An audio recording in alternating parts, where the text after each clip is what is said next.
अगर आप Zomato, Swiggy, Blinkit, ओला, उबर या अर्बन कंपनी जैसे प्लेटफॉर्म्स के साथ काम करते हैं तो रिटायरमेंट के लिए सेविंग्स का एक ऑप्शन आपके लिए अवेलेबल है। इसका नाम है एनपीएस ई श्रमिक मॉडल। लेकिन इसको समझने से पहले दो बेसिक चीजें समझनी जरूरी है।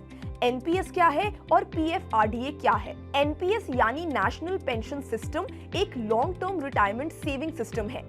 सिंपल भाषा में कहें तो वर्किंग ईयर्स के दौरान इसमें कंट्रीब्यूशन किया जाता है ताकि रिटायरमेंट के लिए एक कॉर्पस बनाया जा सके। और पीएफआरडीए यानी pension fund regulatory and development authority NPS को रेगुलेट करने वाली अथॉरिटी है। पीएफआरडीए ने अक्टूबर 2025 में प्लेटफॉर्म सर्विस पार्टनर्स के लिए NPS e Shramik model introduce किया था। तो अब सवाल है कि ये मॉडल गिग वर्कर्स के लिए कैसे काम करेगा। सबसे पहले, क्या हर गिग वर्कर इसमें ज्वाइन कर सकता है? सिर्फ गिग वर्कर होना काफी नहीं है। ये फ्रेमवर्क उन वर्कर्स के लिए है जो प्लेटफॉर्म एग्रीगेटर्स के थ्रू सर्विसेज प्रोवाइड करते हैं। इसमें food delivery, mobility, quick commerce और होम सर्विसेज जैसे सेक्टर्स के वर्कर्स आ सकते हैं। अब पीएफआरडीए ने अपने फ्रेमवर्क में जोमैटो, स्विगी, ब्लिंकिट, ओला, उबर और अर्बन कंपनी जैसे प्लेटफॉर्म्स के एग्जाम्पल दिए हैं। लेकिन इसका मतलब ये नहीं है कि इन प्लेटफॉर्म्स पर काम करने वाला हर वर्कर ऑटोमेटिकली एनपीएस में एनरोल्ड है। ऑनबोर्डिंग प्लेटफॉर्म एग्रीगेटर और ऑथराइज्ड पॉइंट ऑफ प्रेजेंस यानी पीओपी के थ्रू होती है। इसलिए वर्कर्स को अपने प्लेटफॉर्म से चेक करना होगा कि एनपीएस ई श्रमिक ऑनबोर्डिंग अवेलेबल है या नहीं। अब 99 रुपीज का क्या चक्कर है? देखिए, ये सबसे इंपॉर्टेंट क्लैरिफिकेशन है। 99 रुपीज पीएफआरडीए का मैंडेटरी मिनिमम कंट्रीब्यूशन नहीं है। पीएफआरडीए ने इस मॉडल के लिए कोई फिक्स्ड मिनिमम या मैक्सिमम कंट्रीब्यूशन अमाउंट प्रिस्क्राइब नहीं किया है।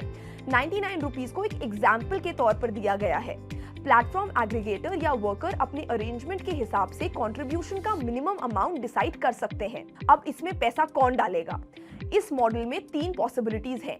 पहली, वर्कर्स और प्लेटफॉर्म दोनों कंट्रीब्यूट कर सकते हैं। दूसरी, वर्कर पूरा कंट्रीब्यूशन खुद कर सकता है। और तीसरी पॉसिबिलिटी है प्लेटफॉर्म पूरा कंट्रीब्यूशन खुद कर सकता है। यानी कंट्रीब्यूशन का स्ट्रक्चर फ्लेक्सिबल है। लेकिन एग्जैक्टली कितना पैसा वर्कर देगा और कितना प्लेटफॉर्म, ये पर्टिकुलर प्लेटफॉर्म के अरेंजमेंट पर डिपेंड करेगा। अब क्या हर महीने फिक्स्ड पैसा देना होगा? पीएफआरडीए ने कोई फिक्स्ड मिनिमम या मैक्सिमम कंट्रीब्यूशन प्रिस्क्राइब नहीं किया है। फ्रेमवर्क में प्लेटफॉर्म या वर्कर कंट्रीब्यूशन के लिए अपना मिनिमम अमाउंट डिसाइड कर सकते हैं। इसी कॉन्टेक्स्ट में 99 रुपीज पर कंट्रीब्यूशन का एग्जाम्पल दिया गया है। अब इसमें यह भी सवाल आता है कि मुझे कैसे पता चलेगा कि मेरा एनपीएस अकाउंट खुल गया है? सिर्फ पैसा कंट्रीब्यूट कर देने से आपको अज्यूम नहीं करना चाहिए कि अकाउंट सक्सेसफुली ओपन हो गया है। Onboarding authorised point of presence यानी पीओपी के थ्रू होती है। आपको बेसिक केवाईसी डिटेल्स देनी होंगी, जैसे नाम, एड्रेस, पैन, मोबाइल नंबर और बैंक अकाउंट डिटेल्स। केवाईसी आधार बेस्ड ई केवाईसी या दूसरे परमिटेड मेथड से कंप्लीट की जा सकती है। वर्कर के कंसेंट के बाद पीआरएएन जनरेट किया जा सकता है, जो कि एक परमानेंट रिटायरमेंट अकाउंट नंबर होता है। इसको आप अपने एनपीएस अकाउंट के यूनिक नंबर की तरह समझ सकते हैं। अब नॉमिनी डिटेल्स का क्या? ऑनबोर्डिंग के बाद एडिशनल डिटेल्स कंप्लीट करनी होती है।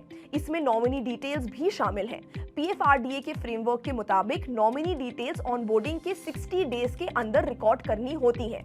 अब अगर मैं प्लेटफॉर्म चेंज कर दूं तो देखिए, मान लीजिए आप पहले एक प्लेटफॉर्म के साथ काम करते थे और बाद में दूसरे प्लेटफॉर्म पर चले गए, तो आपकी एनपीएस सेविंग्स को ऑटोमेटिकली जीरो से शुरू करने की जरूरत नहीं है। फ्रेमवर्क में एनपीएस अकाउंट को एक प्लेटफॉर्म एग्रीगेटर से दूसरे प्लेटफॉर्म एग्रीगेटर के साथ शिफ्ट या पोर्ट करने का प्रोविजन है। यानी प्लेटफॉर्म चेंज करने के बाद भी रिटायरमेंट सेविंग्स को कंटिन्यू किया जा सकता है। अब ये भी सवाल आता है कि क्या अकाउंट खोलने के लिए कोई फीस लगेगी? पीएफआरडीए के फ्रेमवर्क में एलिजिबल पीओपीज के लिए ऑनबोर्डिंग फी का प्रोविजन नहीं है एप्लीकेबल इंसेंटिव अरेंजमेंट के दौरान। लेकिन कंट्रीब्यूशन से जुड़े दूसरे चार्जेस पीएफआरडीए के प्रिवेलिंग रूल्स के अकॉर्डिंग हो सकते हैं। इसलिए वर्कर को ऑनबोर्डिंग के वक्त एप्लीकेबल चार्जेस जरूर चेक करना चाहिए। अब एक ये भी सवाल है कि क्या मैं पैसा जब चाहे तब निकाल सकता हूँ? नहीं, इसे नॉर्मल सेविंग अकाउंट की तरह नहीं समझना चाहिए, क्योंकि एनपीएस का basic purpose long term retirement savings है।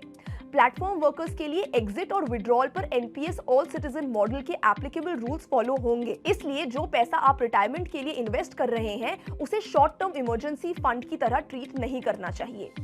अब 99 रुपीज देने पर रिटायरमेंट में कितना पैसा मिलेगा? देखिए, इसका कोई फिक्स्ड आंसर नहीं है, क्योंकि रिटायरमेंट में आपको कितना कॉर्पस मिलेगा वो आपके total contribution, investment period, investment performance और एप्लीकेबल एनपीएस रूल्स पर डिपेंड करेगा। गिग वर्कर्स के केस में इनकम हर महीने सेम नहीं होती। ट्रेडिशनल सैलरी जॉब की तरह फिक्स सैलरी और एम्प्लॉयर लिंक्ड रिटायरमेंट कंट्रीब्यूशन भी जरूरी नहीं होता। एनपीएस ई श्रमिक मॉडल एक formal retirement savings route provide करता है, जिसमें कंट्रीब्यूशन वर्कर, प्लेटफॉर्म या दोनों की तरफ से हो सकता है और अकाउंट को प्लेटफॉर्म चेंज करने के बाद भी पोर्ट किया जा सकता है। तो पूरी स्टोरी को सिंपल रखते हैं। एनपीएस रिटायरमेंट सेविंग्स का सिस्टम है। पीएफआरडीए एनपीएस को रेगुलेट करता है। एनपीएस ई श्रमिक प्लेटफॉर्म वर्कर्स के लिए बनाया गया फ्रेमवर्क है। अब 99 रुपीज पीएफआरडीए का कंपलसरी मिनिमम अमाउंट नहीं है। कंट्रीब्यूशन वर्कर, प्लेटफॉर्म या दोनों कर सकते हैं। ऑनबोर्डिंग ऑथराइज्ड पीओपी के थ्रू होती है। केवाईसी कंप्लीट होने के बाद वर्कर की कंसेंट से पीआरएएन जनरेट किया जा सकता है। नॉमिनी डिटेल 60 डेज के अंदर रिकॉर्ड करनी होंगी और प्लेटफॉर्म चेंज करते वक्त एनपीएस अकाउंट पोर्ट किया जा सकता है।